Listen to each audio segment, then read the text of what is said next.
enjoyable and interesting course, Modern Drama. Today, inshallah, we are going to start together the 11th lecture, and this lecture and the coming two lectures, lecture number 12 and lecture number 13, will be different, because in these three lectures we are going to concentrate on the explanation of the text. We are going to enjoy the text together. So it's me, Dr. Ibrahim Elshinnawy, again is inviting you to attend this interesting show. Be prepared and be ready to enjoy the text together. Okay, before we start the text, of course we need to know the characters that we have in this text, Adol's House.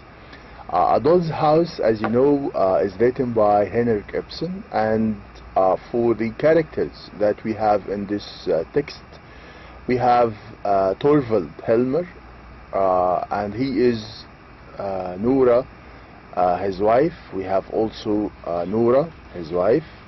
So we have Torvald Helmer, Nora. We have also Nora, his wife. We have Dr. Rank, and we have Mrs. Lindy. So character number 1 is Torvald Helmer.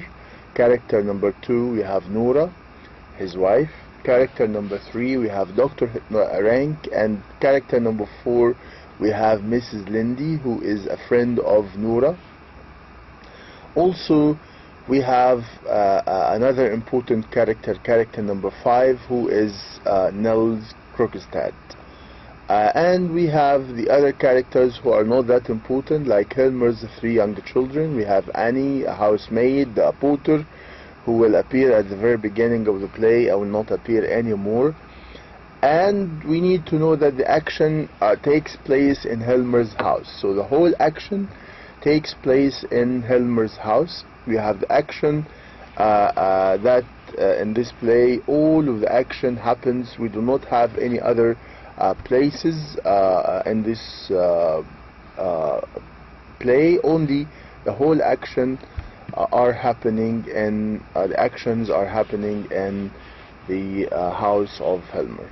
Okay, now let's start Act 1 in Adol's House. And you know that each play is divided into acts, and each act is divided into scenes. Okay, so you need to know this from the very beginning. Now we are starting together Act 1. In Act 1 we have, at the very beginning of the play, we have a room furnished comfortably and tastefully, but not extravagantly. And then we have at the very beginning a bell rings in the hall. Shortly after the doors is heard to open. Enter Nora, humming a tune and in high spirits. She is in outdoor, dressed, and carries a number of parcels. These she lays on the table to the right.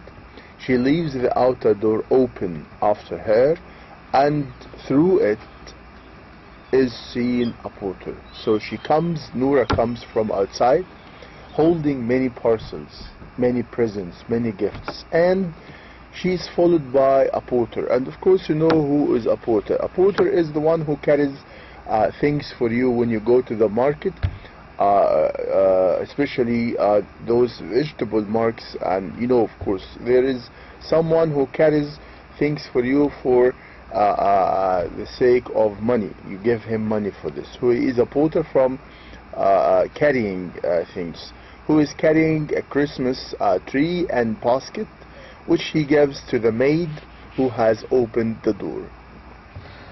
The porter is speaking to Nora. 6 pence. She asked him, how much do you need for this job that he has done for her, carrying the things? And he said 6 pence. And we find Nora giving him not only the money he asked, not only the 6 pence that he asked, but she said that there is a shilling. No, keep the change, which means that she gives him more than what he asked for. So he asked only for 6 pence, but she said that this is a shilling. And when he starts to give him the change, the rest of the money, she said, no, keep the change for you. this is I do not need any money back, which means that this, it gives us something about the character of Noura from the very beginning, that she's generous, she is sympathizing with the poor, she tries to help the poor, and she's a kind character also. So you need to collect these characteristics about Noura from the very beginning, because at the end I'd like you to form an idea about the character that we are dealing with. Not only the character of Noura, but also all the other characters that we have in this play. I'd like you not just to read the play, I'd like you to feel the play. I'd like you to reach an extent which you feel that you are one of these characters, you are living with them. This is our main objective, not just reading a play, but we need to live the actions, we need to live the events of the play, to feel the suffering of Noura and to feel the tragedy of Noura, and if we have other stories for the other characters. So from the very beginning we know something about the character of Noura, as I said, that she is a generous character, that she is kind, and she is trying to help also the poor. And then she shuts the door, putting the things in the room, and while she's doing this we find her husband Helmer, whose first name is Torvald, calls out from his room. He was sitting in his room, in his office, and he heard that his wife came from outside, so he was calling out from his room, "Is that my little lark twittering out there?" You know, the word lark is like a singing bird. So he's saying, "Is that my littering lark twittering out there?" He is giving her a nice name, like a pet name, a spoiling name for her. "Busy opening some of the parcels." Yes, it is. "Is it my little squirrel?" Again, calling her my little squirrel. So he calls her at the very beginning my little lark, and then he calls her my little squirrel. Yes, and then, "Why did my little squirrel come home?" What's important here is I'd like you to pay attention to the use of the possessive pronoun my here. You feel that as if he were owning her, as if she were his own, something that he possesses, as you know, something that he has, he owns. My, like my shirt, like my mobile, like my bag. So when you are speaking about something that you really owns, you use this possessive pronoun, and this is the use of the possessive pronoun here is very important, because he is using my, which means that Noura is something that he owns, something that he possesses. Okay, and then she said yes, put the bags of mercuries, and then she said, "Helmer, don't disturb me." A little later he opens the door and looks into the room and put, did you say all these things? The last line that we have here. Has my little spendthrift been wasting money again? So the word spendthrift means that this is someone who is spending money unwisely, who is lavishing money without knowing how to spend money in a good way. So we find that Helmer is accusing his wife from the very beginning that she is not wise in spending money, and she is spendthrift. And of course this accusation, of course, we will know that he has no right to do this, because Noura will do many things throughout the play which will show that she is not lavishing money, that she is not spending money unwisely. On the contrary, we will know that she is very wise in saving money for a certain aim, or for a certain thing that she will tell us later, inshallah. Okay, let's move now to the next here. Noura, yes, it will, but come here let me show you what I have bought. So she is asking her husband to come and see what she has bought from outside.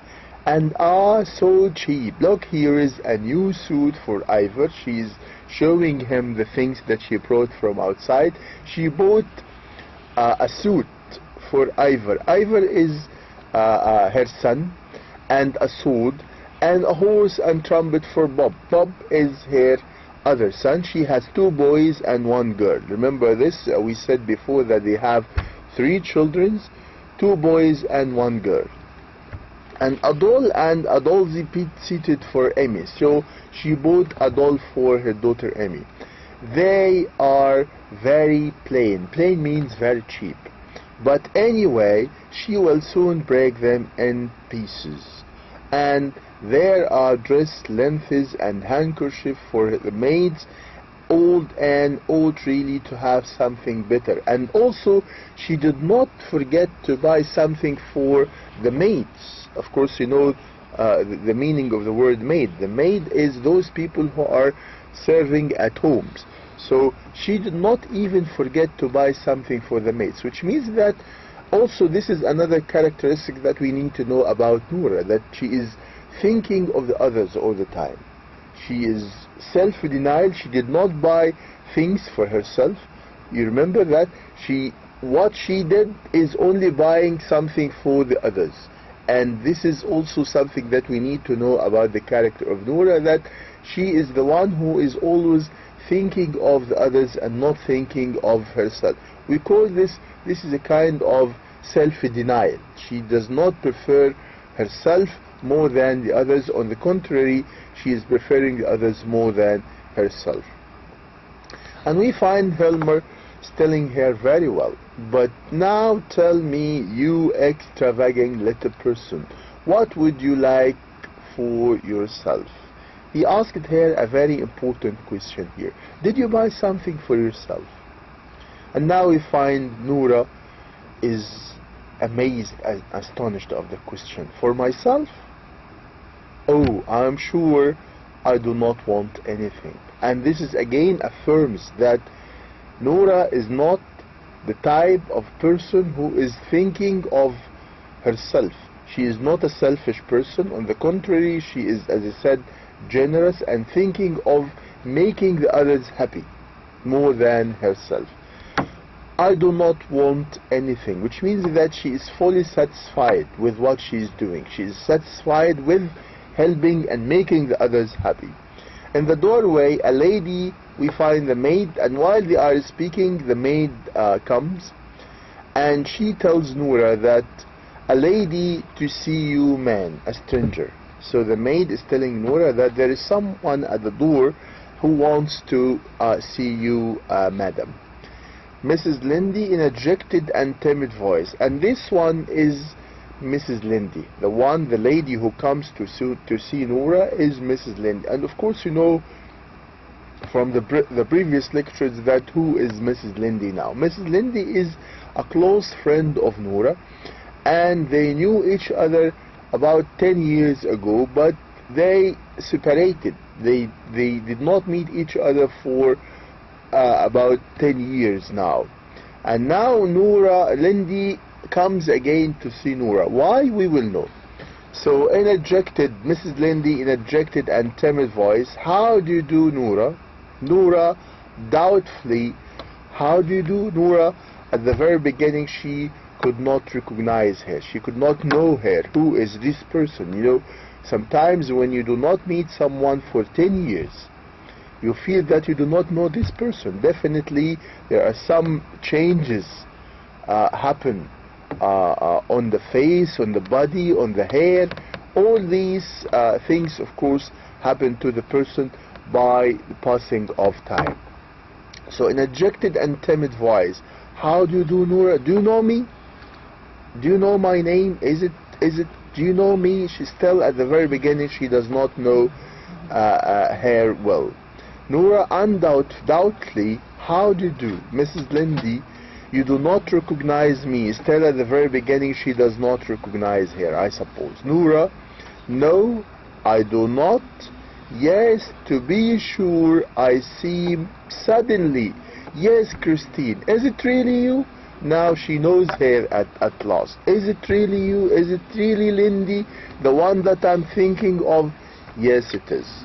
Nora, Christine, to think of my not recognizing you.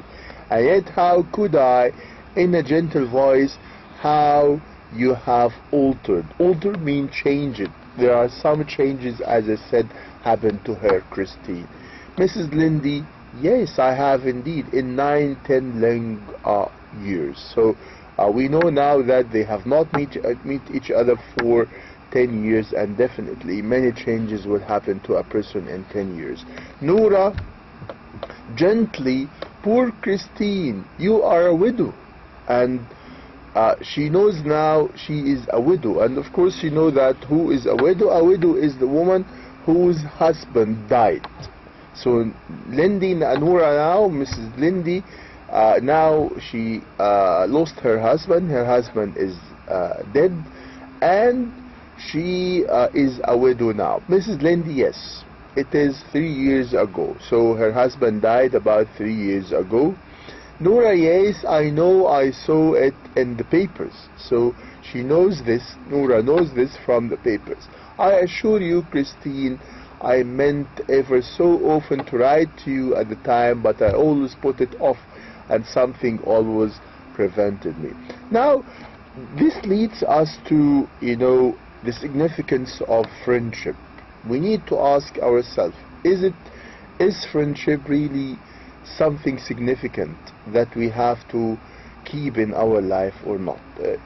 This relationship between Lindy and Nora takes us to this question. Sometimes you know someone, he or she was a close friend to you, and then you do not, for girls, you do not meet your colleague, your friend.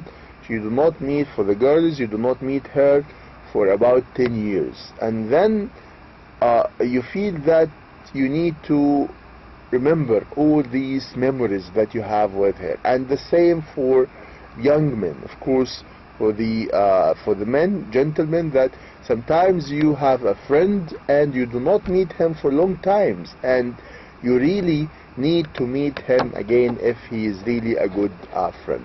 So I quite understand, dear. It was very bad of me, Christine. Poor thing, how you must suffered and left you nothing. So now she's speaking to Lindy that you are a widow now and you do not have anything out of him. Mrs. Lindy, no. And Nora, and no children? Mrs. Lindy, no. Even she did not have any children from her dead husband. So she is alone.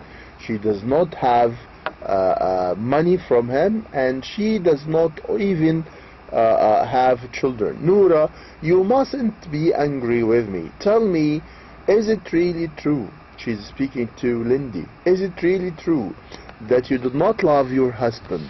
Why did you marry him? Now, this is very important, because the word love here will be like a key word to the character of Nora. She is telling her that you didn't love your husband. So why did you marry him if you do not love him? Which means that Nora cannot marry without love, and even if she is married, cannot continue living with her husband if she does not love him. This is very important, because this key word will turn the whole action at the end of the play. This is very important, the word love. Love is very important to the character of Nora, and we will know later that she can sacrifice herself for the sake of love. And all what she did it only, as she will say, she did it for the sake of love. So Mrs. Lindy, my mother was alive. Now Mrs. Lindy is telling us why she married that old man. She was married to an old man, a rich man. She married him for some reasons. What are these reasons? Now Mrs. Lindy is telling us why. So Mrs. Lindy, my mother was alive then and was bedridden. So her mother was bedridden, quite helpless, seriously ill. She could not move, all the time on the bed, bedridden and helpless. And not only this, I had to provide for my two younger brothers. So now this is the reason why Mrs. Lindy married that old rich man. She married him only to take money to help her seriously ill mother, and also to help her two younger brothers who needed her money in order to continue their education, right? And this will take us to the point or the theme of sacrifice. We find that Lindy is sacrificing herself for the sake of others, and this is very important, because now we can see that there is a common characteristic, a shared characteristic between Noura and Lindy, because you know that birds of feather flock together, which means that they have similarity between each other. Now Noura is sacrificing herself for the sake of her husband, and now we find Lindy is sacrificing also herself for the sake of also her mother and her younger brother. And this, as I said, will take us to the theme of sacrifice. Are you, let me ask you, are you ready to sacrifice yourself for the sake of others or not? You have to ask yourself. If you find yourself in a situation like this, like Mrs. Lindy, are you ready to do this? Are you ready to sacrifice yourself for the sake of others, or you would never do this? You have to think of a matter like this. So we find that Noura, Mrs. Lindy, is sacrificing herself for the sake of her mother and for the sake of her two younger mother, and she decided to marry an old rich man. Mrs. Lindy, my poor mother needs me no more. Now those people whom she sacrificed herself for, now they do not need her anymore. Why? Because her mother now is gone, which means that her mother is dead. And not only this, the boys, her two younger brothers, also now they grow up and they do not need me either. They do not need her. They have good situations and can shift for themselves, which means that she is alone now. She has no one to live with. Okay, Noura, but it was absolutely necessary that he should not know. My goodness, can't you understand that it was necessary he should have no idea what dangerous? Now Noura is telling her about the troubles, the problems, that the healthy problems that her husband had. You know, remember, if we read when we read at the very beginning of the story that Helmer had some healthy problems, and the doctors advised Noura that she needs to take him to a warmer climate, and they recommended that she has to take him to Italy for a while until he gets better, and then he can come back. And now Noura is telling Lindy that she did not tell her husband anything about this, and that's why Noura, if you still remember, she borrowed the money from the bank because of this, because Noura was afraid that her husband would die if she did not take him to another place according to the advice of the doctors. She borrowed some money. She did not have money to do this, so she borrowed some money from the bank to go to Italy to help her husband to live and to get recovered. And she never told her husband about this. She never told her husband about the loan, about the money that she got from the bank. Why? As we said before, that she did not want to hurt his feeling as a man, right? So she did not want him to lose his self-respect, that his wife is spending money and on him. So Noura, of course, beside I was responsible for it, and of course Noura was responsible for paying back all the money to the bank. Now, servant, we find that while the two women are speaking together, we find the servant at the hall door. Excuse me, ma'am, there is a gentleman to see the master at the door. Now, someone comes from us. Who is this one? This one is Krogstad. And who is Krogstad? Again, let me remind you that Krogstad is the one from whom Noura borrowed the money. He is working in a bank. He is an employer in a bank, and Noura went to this bank to get the money. So he is the one who gave her the money while he was working in the bank. And when Noura saw him, she felt a little bit troubled and confused. Why? Because she was afraid that the man comes here maybe to tell her husband about this. Because as I have just said, that Helmer, her husband, does not know anything about that money, that loan I mean. So Krogstad at the door, it's me, Mrs. Helmer. And Mrs. Lindy starts, trembles, and turns to the window. Who is doing this? Mrs. Lindy. So we as audience know that Mrs. Lindy and Krogstad, they do not know each other. So now why Lindy now is trembling, shaking, and turning away her face from him in order not to see her? We as audience would ask ourselves, why is Lindy doing this? Is there any kind of relationship between them? Does she know him before? So all these, does she know him really or not? So all these questions were raised in our minds, and we will ask, and we will wait for the answers to these questions later in the play. So Noura takes a step towards him and speaks in a strained low voice. She speaks to the man in a low voice. And of course, why in a low voice? Because she does not want her husband to hear that this man is here. She does not want her husband to know anything about the money, about the loan. So Krogstad, so she's asking him, what do you want to see my husband? Why are you here? Do you have something to tell my husband? So Krogstad is telling her, it's bank business. In a way, I have a small post in the bank, and I hear your husband is to be our chief now. Now this is very important.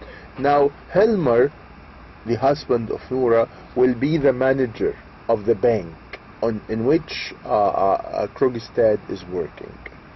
So so he is coming to tell Helmer, or to tell Noura, that he has a job in that bank, and he's afraid that Helmer would come and dismiss him out of the bank because Krogstad does not have a good reputation.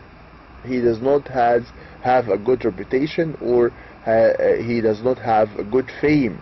So he's afraid that once Helmer becomes the manager, he would dismiss him out of the bank. So he's telling here that I have a small post in the bank, and I hear your husband is to be our chief, our manager now. Then it is nothing but dry business matters. Mrs. Helmer, absolutely nothing here.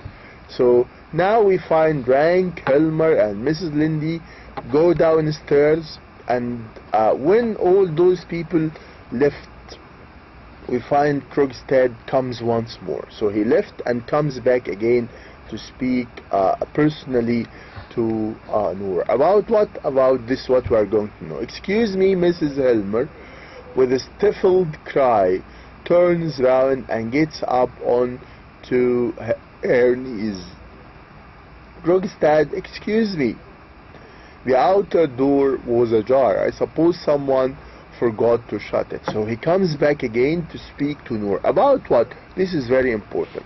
Noura, if you speak slightly of my husband, if you speak badly about my husband, I shall turn you out of the house. Krogstad You are bold. You are brave, Mrs. Helmer. Noura, I'm not afraid of you any longer. As soon as the new year comes, I shall in a very short time be free of the whole thing. So she's telling him that very soon I'll pay back the rest of the money, the rest of the loan, and I will be free. You cannot threaten me. You cannot press me doing something that I do not want to. Krogstad controlling himself, and he is telling her, listen to me. If necessary, I am prepared to fight for my small post in the bank. As if I were fighting, this is the last line, as if I were fighting for my life. So listen to me. I have a post in the bank, and I'm ready to fight for this post. If someone tries to dismiss me out of this position, out of this job, I will fight for it as if I were fighting for my life. This is a clear threat to Noura that if your husband thinks of dismissing me out of the bank, I will defend, I will fight against this, and I have something against you. Until now, Noura does not know why the man is speaking in this way. So let's see. Krogstad, then it is because you haven't the wealth, but I have means to compel you. This is very important. Now, if you do not remember, I have something to force you to help me, to convince, to persuade your husband to keep me in the bank and never dismiss me out of the bank. Noura, you do not mean that you will tell my husband that I owe you money.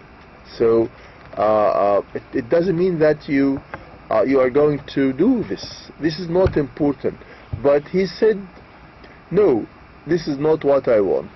Coming a step, listen to me, Mrs. Helmer. Either you have a very bad memory, or you know very little of business. I shall be obliged to remind you of a few details, Noura, should he did sign them. Now, this is very important. He comes and he tells her that there is something that I'd like to remind you of.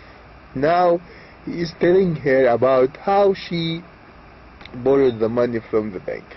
As I said before, that when you go to the bank to ask for money, you need, the bank will not give you the money just like that, but they will ask you to bring someone to be responsible for this money in case you are not able to I'm sorry for this, in case you are not able to return back the money. So Krogstad told Noura that, okay, I'll give you the money, but you need to sign, to give this paper to someone to sign, to be surety of you. And she said it's okay. She chose her father to be responsible for this money, and he gave her the loan, the bond, the paper, to give her to her father to sign. And what's important here, that Noura's father was very ill during this time, and Noura did not send that paper to her father to sign, but she signed it herself, which is considered as a kind of forgery, and forgery means a crime. She did not sign the paper, she did not make her father sign the paper, but she herself signed it, right? And Krogstad knows this, and that's why he is threatening her, he is pressing her to do this.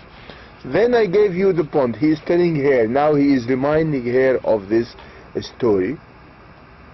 And he said that your father was very ill, as I said. Now, he knows, how he knows that it was her father who signed this bond and not, that Noura signed this and not her father. How he knows this, that it is Noura who signed the paper, not the father. This is the secret. Now, he said, your father died on the 29th of September. But look here, your father dated his signature the 2nd of October. This is very important. Now, he showed her the paper telling her that your father died on the 29th of September. You know that we have September and then October. The month of September, which is month number 9, and then we have October, which is month number 10. So how the father died on the 29th of September, but the signature is on the 2nd of October, which means that the father signed the bond after 3 days of or 4 days of his death, and this can never happen. Now it is true that Noura is the one who signed the bond and not her father, because no dead man can come back from death to sign something.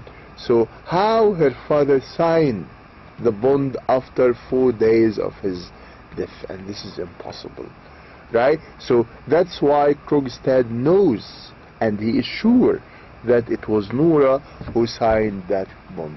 So your father again died on the 29th of September, but look here, your father dated his signature the 2nd of October, and of course this is impossible. Now Noura is sure that the man knows the secret. He knows that she is the one who signed the bond and not her father. So now she said yes, after a short pause, throws her head and looks defiantly at him. No, it was not. It was that I wrote Baba's name. Are you aware that it is a dangerous confession? She confessed to him and told him that it was not me, that it was not my father, but it was me who is doing this. Now Krogstad is very strong after this confession. He said, but let me tell you, if I lose my position a second time, you shall lose yours with me. He bows and goes out through the hall, which means that he is now dictating orders here, threatening her again that if your husband dismisses me out of the bank, I will destroy you, destroy Noura as a mother and destroy Noura as a wife. Poor Noura, she did not do this for herself. She did not take the money, as I said before, for herself. And this is what she is going to tell us. Now Noura is frightened, and she said something which is very important, and that thing that I mentioned just a few minutes ago. She said, nonsense, trying to frighten me like that. I'm not silly as he thinks. And then she said, and yet no, it is impossible. Look what she said at the end. I did it for love's sake. Again mentioning the word love, which is the key word to her character. So she borrowed this money only for the sake of love, to help her husband. And now we find Krogstad leaving, and then we have Helmer coming to him. Now the main job of Noura is to try to convince her husband not to dismiss Krogstad out of the bank. So we will find her many times trying to convince Helmer to keep Krogstad in the bank and not to dismiss, to change his image about Krogstad. But as we said before, maybe 2 or 3 lectures before, that Helmer has his own reasons to hate and to dismiss Krogstad out of the bank. These reasons, of course, you know that Krogstad does not have a good reputation. He is not a good person. He is not someone that you can trust. And at the same time, he was dealing with Helmer as if he were his close friends. You know, we said before that Helmer and Krogstad were like friends, close friends during their boyhood when they were boys, but now they are not close friends. So, but still Krogstad is thinking of him as his close friend. So she is trying here to convince Helmer to keep him in the bank, but of course all these attempts will fail, and Noura will never succeed in convincing Helmer to keep Krogstad in the bank. So we find Noura at the end of Act 1 saying, "The brave, my little children, poison my home." A short pause, then tosses her head. It is not true. It cannot possibly be true. So her husband told her that those people who are like forging something, they are like poisoning their children. And she said that it cannot be true. It cannot be true that all the sacrifices that I did for my family and for my husband now to turn against me, to feel that I'm not doing something good, but doing something back for the sake of my family. And at the end of Act 1, we find Noura is terribly troubled. She is mentally troubled. She has that self-conflict. She has that inner conflict.